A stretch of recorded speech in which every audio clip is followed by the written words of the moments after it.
Bu retseptdan keyin xolisiyla xolamisiyle ham chakchakiyla aniq o'xshab chiqadi. Bismillah deb ishimizni tuxumni chaqish bilan boshlaymiz. Ha aytgancha endi burama chakchak qilishingiz shart emas.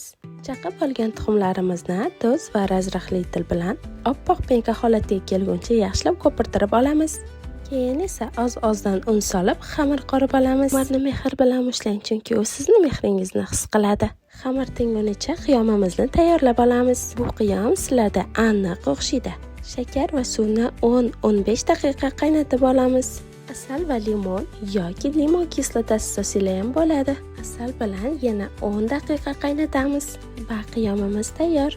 Bu orada tingan xamirimizni sekin yoyib olsak ham bo'laveradi. Xamirimizni o'rtacha qalinlikda yoyib olib, keyin uni lenta qilib kesib olamiz, xuddi videodagidek. Va tabga ko'ra katta kichiklikda to'g'rab olamiz. To'g'rab olgan xamirlarimizni avval yaxshilab unga to'yintirib, keyin esa unidan silg'itib olamiz. Bu orada gazga qizdirish uchun yog' qo'yish esdan chiqmasin va qizib turgan yog'imizda xamirlarimizni tilla rangi kirgunigacha qovurib olamiz. O'rta olovda qovurish esdan chiqmasin. Pishirib tayyorlab olgan xamirimizni ustidan qiyomlarimizni quyib olamiz va o'zimiz xohlagan qolip idishga solib, ularni terib, oz vaqtga salqin joyga qo'yib qo'yamiz. Yaxshilab qotib olgandan so'ng xohishga ko'ra bezatib, yaqinlaringizga ulashing. Inshaalloh bu retseptim yoqadi va sizlarga manfaatli bo'ladi degan umiddaman. Yoqimli ishtaha!